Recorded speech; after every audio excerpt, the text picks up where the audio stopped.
Assalamualaikum warahmatullahi wabarakatuh. Hai insan kreatif, selamat datang di channel Matrix Studio.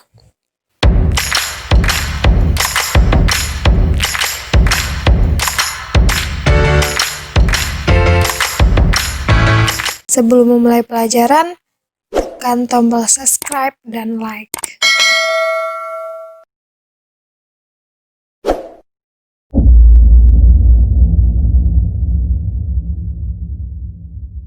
Jenis-jenis tabel distribusi frekuensi. Jenis yang pertama adalah tabel distribusi frekuensi biasa. Mari kita cobakan contoh membuat tabel distribusi frekuensi yang pertama. Contoh menyajikan tabel distribusi frekuensi atau tabel distribusi frekuensi biasa dari data hasil ujian 30 siswa matematika kelas 12 IPA. Data nilainya ada yang dapat nilai 37, 60, 79, sampai 81. Nah, langkah-langkah dalam membuat tabel distribusi frekuensinya. Yang pertama kita urutkan data. Kita urutkan data dari yang terendah sampai yang tertinggi. Kita lihat bahwa data yang terendahnya adalah 32. Nah, untuk memudahkan, data yang sudah kita tulis di sini, 32 paling rendah, di atas kita coret, biar kita tahu mana data yang udah kita masukkan. Setelah itu 36,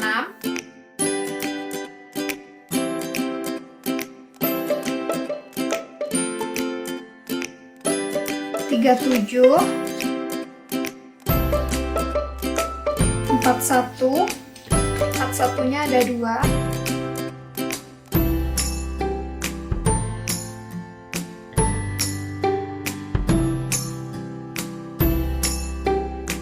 52,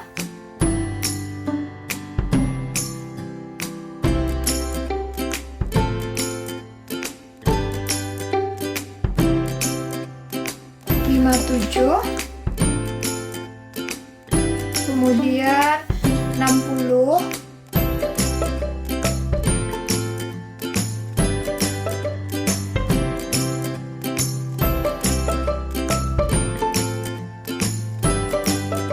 65, 67,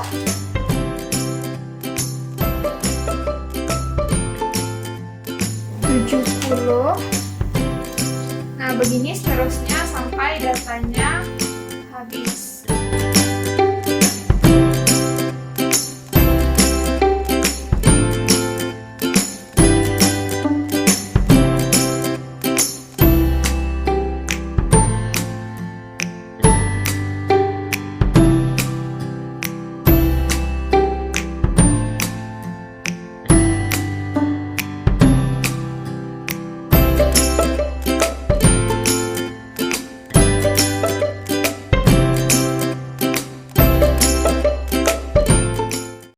Terakhir, yang paling tinggi 97. Kemudian langkah yang kedua kita tentukan jangkauan atau rank. Biasanya disimbolkan dengan R. Nah, rumus dari jangkauan ini adalah data tertinggi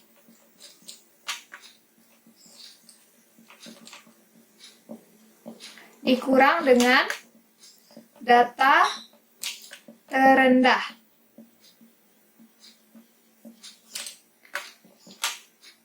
Data tertingginya kita lihat di sini 97, yang terendahnya 32.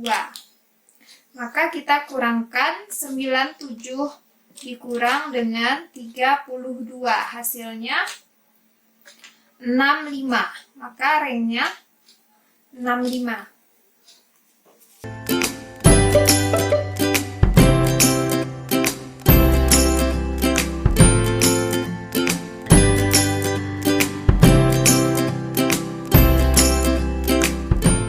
Kita lanjutkan langkah yang ketiga. Langkah yang ketiga, kita tentukan banyak kelas. Banyak kelas biasa disimbolkan dengan K. Rumus dari banyak kelas itu adalah K sama dengan 1 ditambah 3,3 dikali dengan log N. Nah, N-nya di sini. N merupakan banyak data. Banyak data dari soal kita ada 30 data. Sehingga 1 ditambah 3,3 log 30. Nah, untuk mencari hasil ini boleh gunakan kalkulator. Hasilnya sekitar 5,8. Data ini kita bulatkan menjadi 6. Sehingga banyak kelas kita ada 6. Langkah yang keempat. Yang keempat, kita tentukan panjang kelas.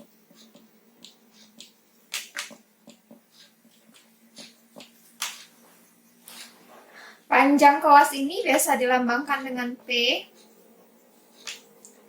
Rumusnya P sama dengan rank per K per banyak kelas. Sudah kita ketahui tadi, rank yang kita dapatkan ada 65, kemudian banyak kelasnya 6. Sehingga diperoleh hasilnya sekitar 10,8. Nah, ini kalau kita bulatkan menjadi 11, sehingga panjang kelasnya adalah 11. Dan langkah yang terakhir, kita buatkan tabel distribusi frekuensinya.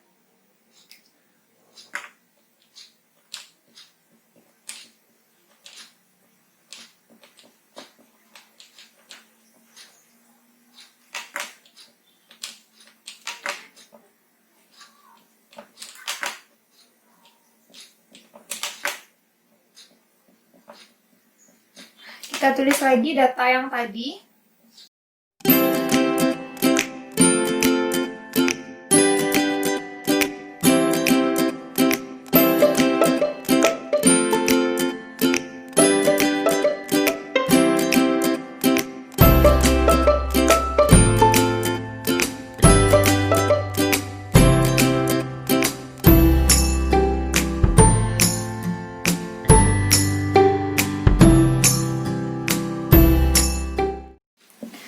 Kita buatkan tabel, di mana isi tabelnya ini ada interval, turus, dan frekuensi.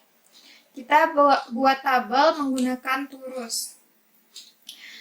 Kita buat dulu interval. Data kita yang paling rendah adalah 32.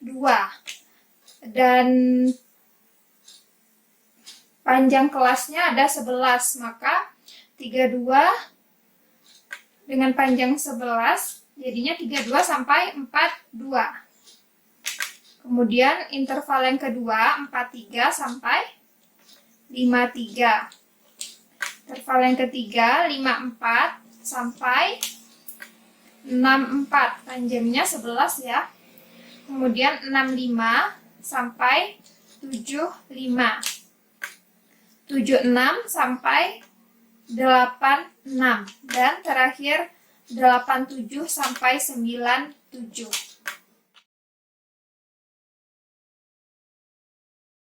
Untuk memudahkan kita membuat tabel dengan bantuan turus, yang pertama kita lihat interval dari 32 sampai 42. Kita lihat dari data 32 sampai 42 berapa buah. Supaya mudah kita coret dengan pena yang berbeda supaya kelihatan. 32 sampai 42. 1, 2, 3, 4, 5. Ada 1, 2, 3, 4, 5. Ada 5 buah data. Kemudian yang 43 sampai 53. 43 sampai 53 cuman 1 ya, cuman 52. Maka terusnya ada 1. 54 sampai 64. 54 sampai 64, 1, 2, ada 2. 65 sampai 75. 65 sampai 75. 1, 2, 3, 4, 5, 6. Ada 6 buah data. 1, 2, 3, 4, 5, 6.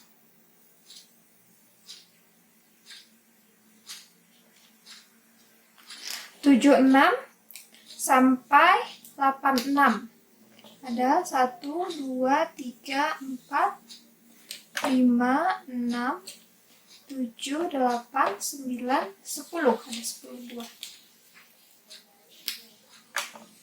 2, 3, 4, 5, 6, 7, 8, 9, 10. Kemudian yang terakhir 87 sampai 97. 1, 2, 3, 4, 5, 6. Ada 6 buah. 1, 2, 3, 4, 5, 6.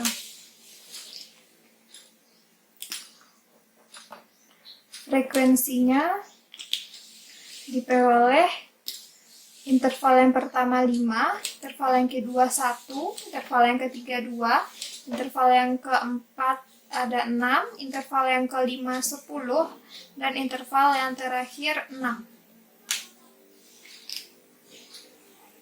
Sehingga tabel distribusi frekuensinya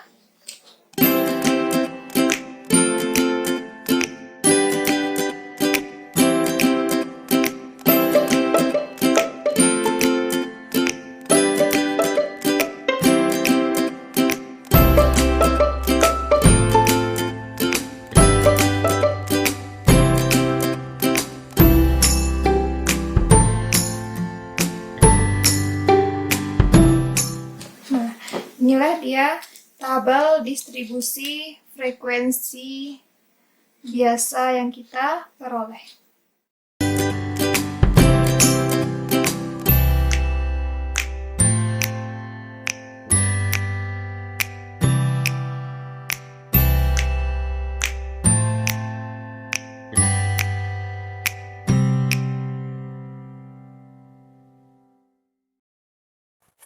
Yang kedua, tabel distribusi frekuensi relatif. Frekuensi relatif merupakan hasil bagi antara frekuensi setiap kelas interval dan jumlah data. Frekuensi relatif dapat ditulis dalam bentuk desimal ataupun persen.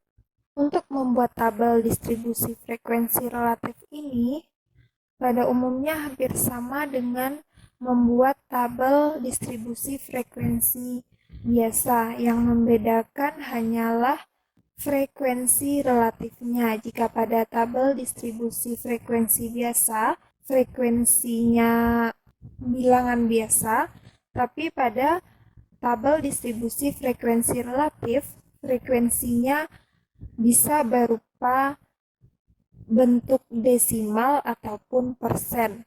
Nah, untuk mencari frekuensi relatifnya, kita gunakan rumus F relatif sama dengan F1. F1 ini merupakan frekuensi pada kelas interval pertama dibagi dengan jumlah semua data, kemudian dikali dengan 100%. Supaya lebih jelasnya, kita contohkan.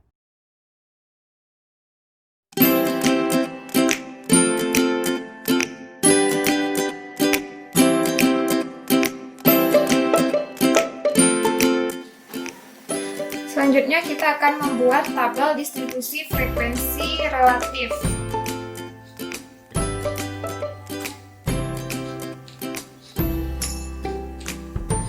Kita tulis lagi tabel distribusi frekuensi biasa yang sudah kita cari tadi.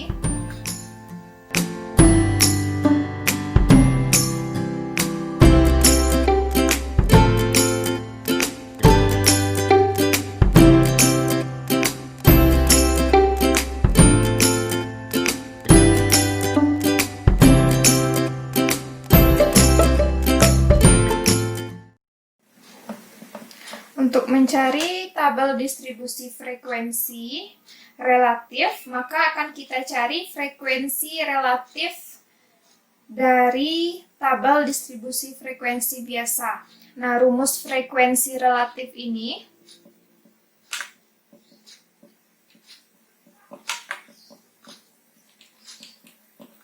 rumusnya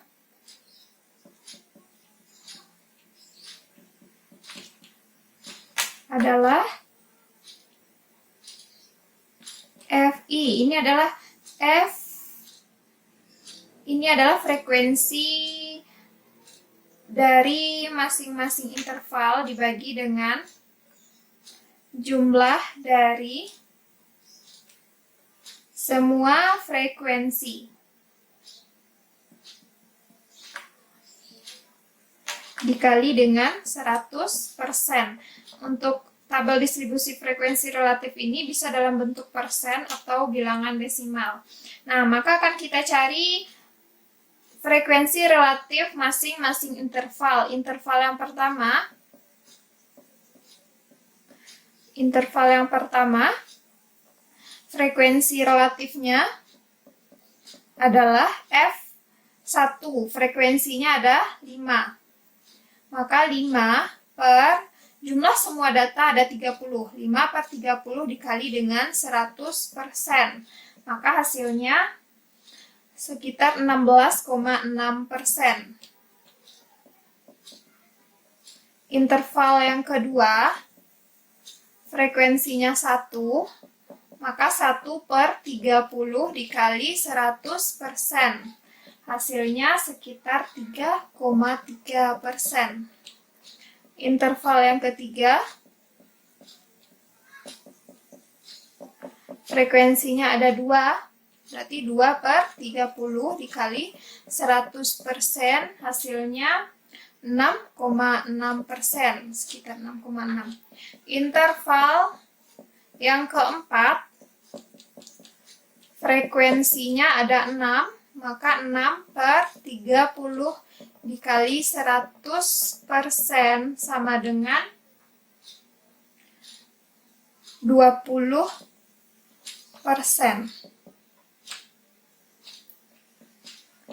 Interval yang kelima, F sama dengan frekuensinya ada 10 per 30 dikali 100%, hasilnya sekitar 33,3%. Interval yang terakhir, interval yang keenam, kita lihat bahwa frekuensinya 6, ini sama dengan interval yang keempat. Maka boleh langsung kita dapatkan, kita tulis interval yang keenam, frekuensi relatifnya 20%. Setelah dapat frekuensi relatifnya, akan kita tuliskan tabel distribusi frekuensi relatifnya, sehingga kita buat di samping. Tabelnya adalah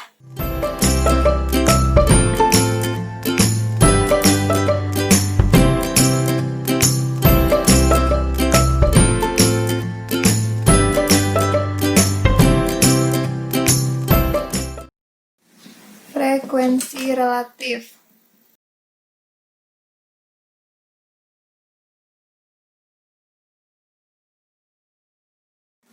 32 sampai 42, 43 sampai 53, 54 sampai 4.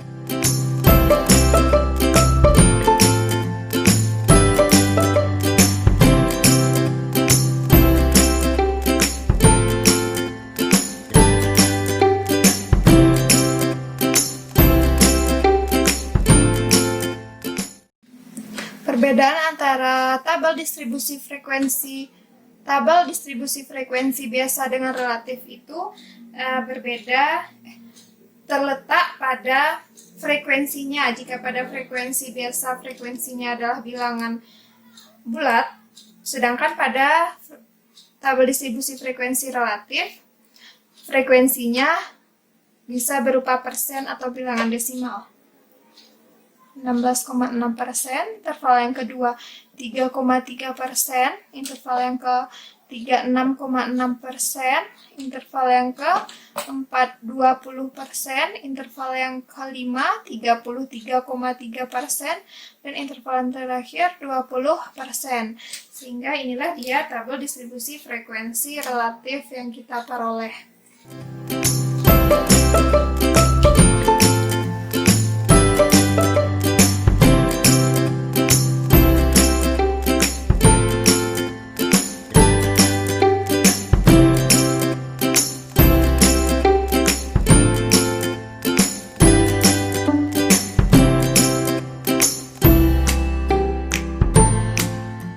Selanjutnya, yang ketiga, tabel distribusi frekuensi kumulatif. Frekuensi kumulatif merupakan distribusi frekuensi yang berisikan frekuensi yang dijumlah. Ada dua macam tabel distribusi frekuensi kumulatif, yaitu tabel distribusi frekuensi kumulatif kurang dari dan tabel distribusi frekuensi kumulatif lebih dari. Kita cobakan satu-satu. Yang pertama, tabel distribusi frekuensi kumulatif kurang dari. Nah, bagaimana caranya untuk membentuk tabel distribusi frekuensi kumulatif kurang dari? Distribusi frekuensi kumulatif kurang dari ini adalah distribusi frekuensi yang memuat jumlah frekuensi yang memiliki nilai kurang dari atau sama dengan nilai tepi atas kelas suatu interval tertentu. Berarti kita harus cari dulu tepi atas kelasnya. Nah, dari contoh tabel distribusi frekuensi tadi, mari kita cari tabel distribusi frekuensi kumulatif kurang dari. Jenis tabel distribusi frekuensi yang ketiga itu adalah tabel distribusi frekuensi kumulatif. Nah, tabel distribusi frekuensi kumulatif ini ada dua. Yang pertama, tabel distribusi frekuensi kumulatif kurang dari. Dan yang kedua, tabel distribusi frekuensi kumulatif lebih dari.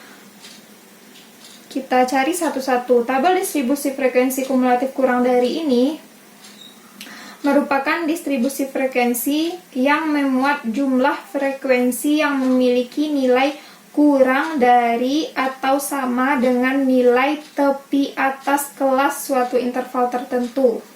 Untuk lebih jelasnya, mari kita buat contohnya. Dari contohnya kita ambil dari tabel distribusi frekuensi biasa yang tadi.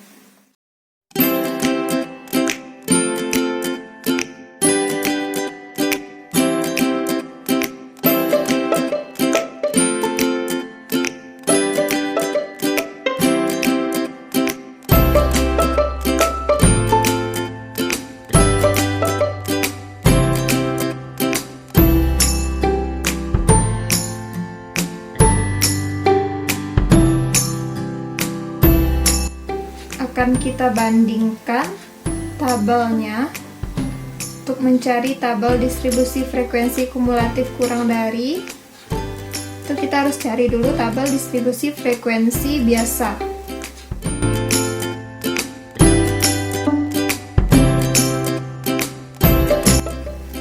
Tabel distribusi frekuensi biasa kita tadi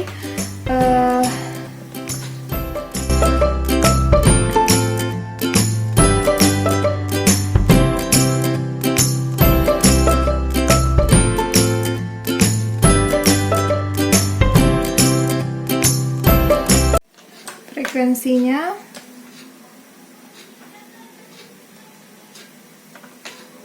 5, 1,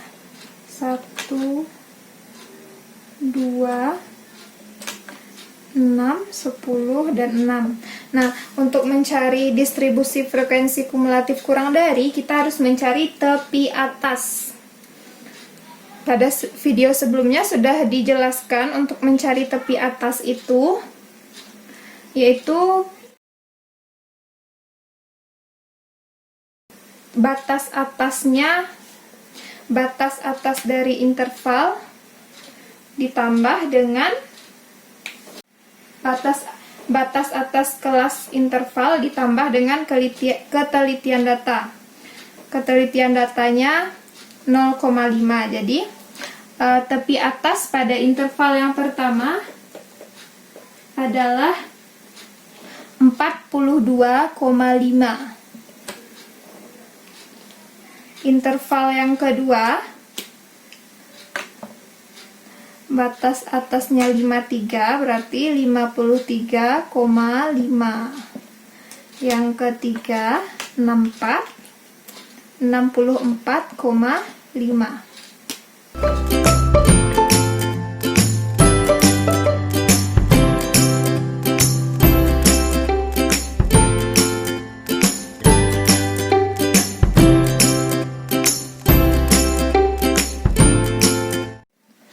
Nah, untuk mencari frekuensi kumulatif kurang dari,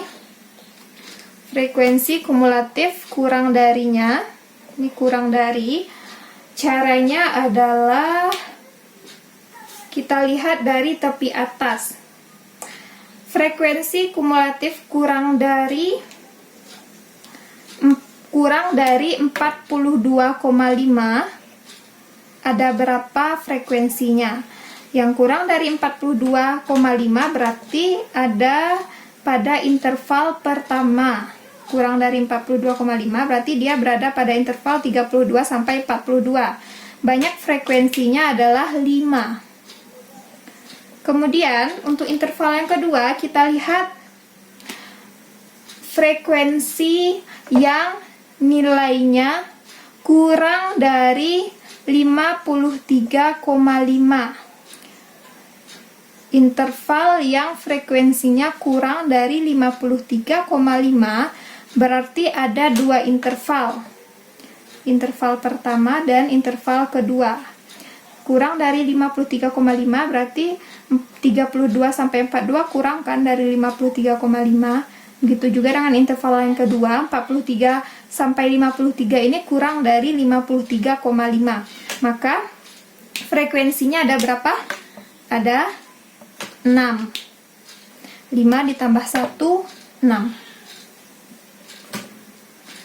Kemudian yang interval frekuensi pada interval yang ketiga kita lihat nilai frekuensi yang intervalnya kurang dari 64,5. Yang nilainya kurang dari 64,5 berarti semua interval yang di atasnya ini kurang dari 64,5.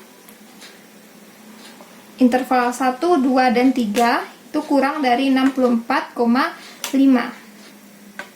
Sehingga frekuensinya ada berapa? 5 ditambah 1 ditambah 2. Ada 8. Selanjutnya frekuensi kumulatif kurang dari 75,5. Kurang dari 75,5.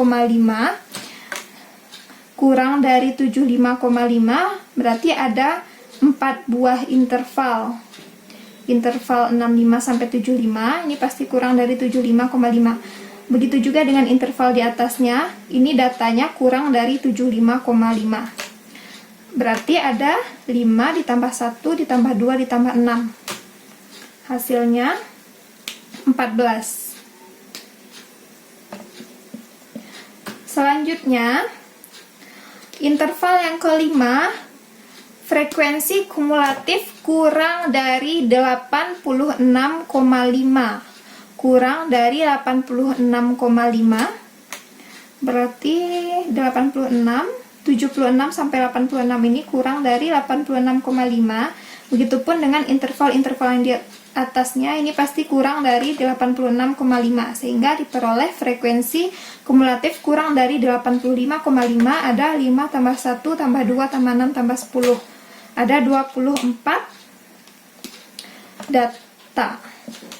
Selanjutnya frekuensi kumulatif kurang dari 97,5. Nah, kurang dari 97,5 ini pasti semua data dari interval 1 sampai interval ke-6 pasti kurang dari 97,5. Nah, diperoleh frekuensi kumulatif kurang dari 97,5-nya, dijumlahkan semua data 5 tambah 1 tambah 2 tambah 6 tambah 10 tambah 6 itu 30. Nah, untuk yang terakhir ini sama dengan jumlah semua data kita ada 30. Sehingga diperoleh tabel distribusi frekuensinya adalah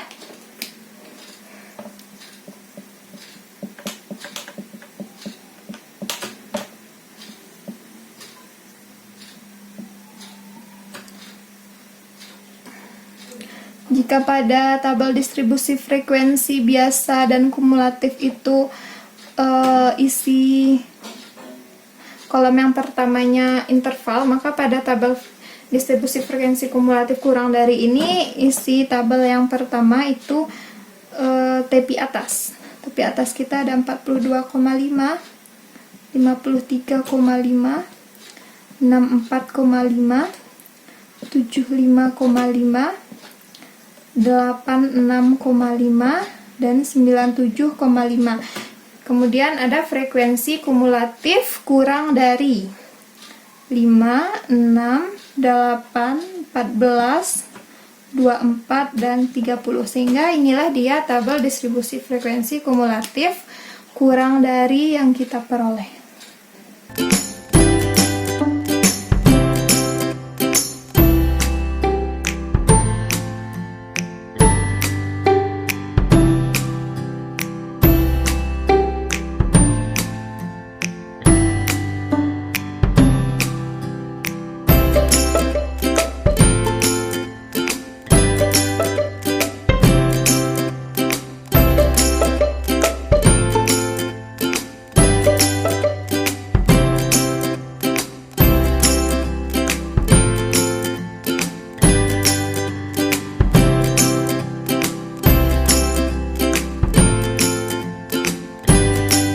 Lanjut, berikutnya tabel distribusi frekuensi kumulatif lebih dari.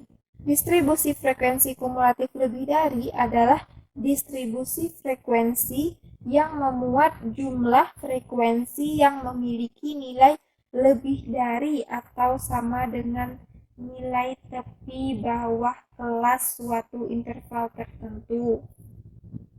Kalau pada distribusi frekuensi kumulatif kurang dari, yang kita cari adalah tepi atasnya, maka pada tabel distribusi frekuensi kumulatif lebih dari ini, yang kita cari yaitu tepi bawah. Tabel distribusi frekuensi kumulatif yang kedua yaitu tabel distribusi frekuensi kumulatif lebih dari. Nah, tabel distribusi frekuensi kumulatif lebih dari ini adalah kebalikan dari tabel distribusi frekuensi kumulatif kurang dari. Jika pada tabel distribusi frekuensi kurang dari tadi yang kita cari tepi atas, maka pada tabel distribusi frekuensi kumulatif lebih dari ini yang kita cari adalah tepi bawahnya. Nah, langsung saja kita buat contohnya. Tepi bawah dari interval yang pertama berarti batas bawah dari interval yang pertama ini dikurang dengan 0,5. Ini sudah dijelaskan pada video sebelumnya, berarti 31,5. Interval yang kedua, batas bawahnya 43, berarti tepi bawahnya 42,5. Nah, begitu seterusnya sampai interval terakhir. Selanjutnya kita cari frekuensi kumulatif lebih dari. Frekuensi kumulatif lebih dari pada interval yang pertama kita cari frekuensi yang nilainya lebih dari 31,5. Nah, kita lihat pada interval nilai yang lebih dari 31,5, 32 lebih dong dari 31,5, berarti dari 32 sampai 42, interval yang pertama, sampai dengan interval yang terakhir ini nilainya lebih dari 31,5, sehingga frekuensinya adalah semua data pada interval. Jumlah semua data kita ada 30. Interval yang kedua, kita cari frekuensi kumulatifnya yang lebih dari 42,5. Frekuensi yang nilainya lebih dari 42,5. Nah, 32 kecil dari 42,5, berarti interval yang pertama tidak masuk. Karena yang kita cari adalah nilai yang lebih dari 42,5. 43 ini nilainya lebih dari 42,5. Berarti frekuensi yang nilainya lebih dari 42,5 ini ada interval yang kedua sampai interval yang ke-6. Interval yang kedua sampai yang ke-6, kita hitung berapa frekuensinya. 1 tambah 2 tambah 6 tambah 10 tambah 6, hasilnya 25. Atau bisa juga dibuat 30 dikurang dengan interval yang pertama. 30 dikurang 5, hasilnya 25. Selanjutnya interval yang ketiga. Data yang ketiga kita cari frekuensi kumulatif lebih dari 53. Berapa frekuensi yang nilainya lebih dari 53? Nah, nilai yang lebih dari 53 ini 54. 54 lebih dari 53,5. Berarti interval dari interval yang ketiga yaitu 54 sampai 64 sampai dengan interval yang terakhir nilainya lebih dari 53,5. Kenapa interval 2 dan 1 tidak masuk? Karena kita mencari nilai yang lebih dari 53,5. Di sini intervalnya 53 yang paling tinggi. 53 ini kecil dari 53,5. Sehingga interval yang ketiga 4, 5, 6 itu nilainya lebih dari 53,5. Banyak frekuensinya, ada 2 tambah 6 tambah 10 tambah 6, hasilnya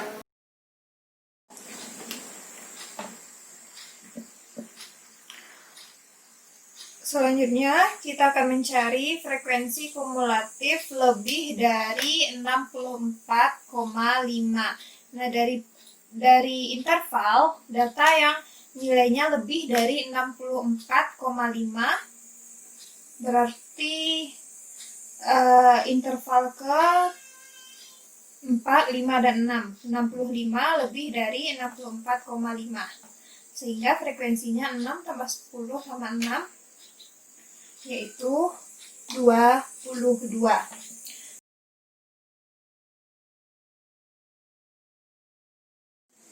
Selanjutnya kita akan mencari frekuensi kumulatif lebih dari 75,5. Ada berapa buah banyak datanya yang nilainya lebih dari 75,5. Nah, berarti kita mulai dari 76, karena 76 lebih dari 75,5, sehingga frekuensinya adalah 10 tambah 6. 10 ditambah 6 hasilnya 16. Dan yang terakhir, frekuensi yang terakhir, kita akan mencari frekuensi kumulatif lebih dari 86,5. Nah, data yang 86,5 ini 87, karena 87 lebih dari 86,5, sehingga frekuensinya adalah 6. Sehingga kita peroleh tabel distribusi frekuensi kumulatif lebih dari itu. Tabelnya ada tepi bawah dan frekuensi kumulatif lebih dari.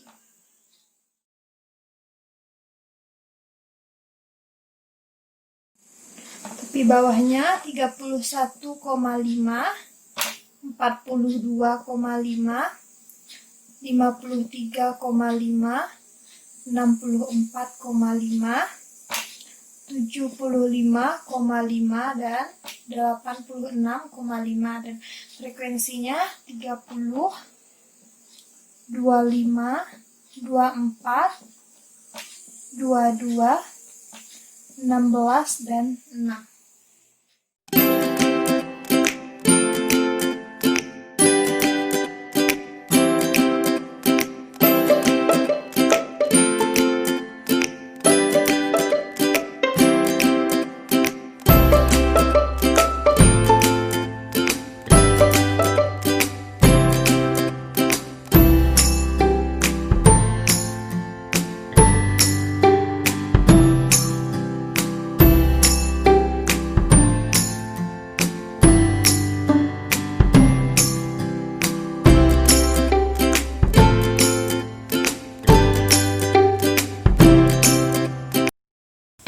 Sekian pembelajaran matematika kita pada kali ini. Ketemu lagi di video selanjutnya. Yang belum subscribe, jangan lupa subscribe. Jika ada pertanyaan, silahkan komen di kolom komentar. Terima kasih. Assalamualaikum warahmatullahi wabarakatuh.